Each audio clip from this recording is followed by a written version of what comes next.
கடுமையா உழைச்சாங்க. ஆனா அவங்க சக்தி குறைவுனால முழுநேர உழைப்பிலேயும் வேலை சீக்கிரம் முடியாதுன்னு தெரிஞ்சுச்சு. அப்போ சாமியார் கை கூப்பிட்டு ஒரு மந்திரம் சொன்னாரு. டிராகன் எழுந்து வரணும்னு. அடுத்த நொடி பாருங்க, மலையிலே மறைஞ்சிருந்த கருப்பு டிராகன் உயிர் பெற்றுச்சு. அந்த அருவி நடுவுல இருந்த இரு கம்பங்கள் டிராகனோட கால்கள் ஆச்சு. மலையில தொங்கிக் கிடந்த கயிறுகள் நீளமான டிராகன் உதடுகளா மாறிச்சு.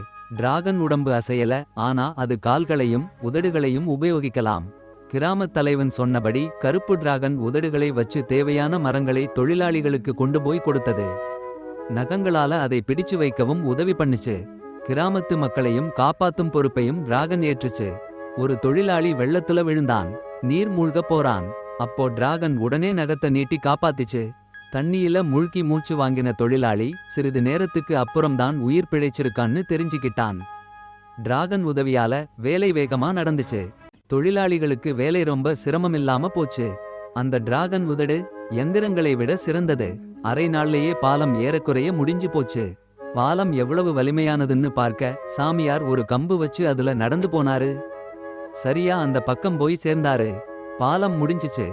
கிராம வாசல்ல சேர்ந்த சாமியார் கிராம முதியவருக்கு கருப்பு டிராகன் உதவி பண்ணினத சொன்னாரு.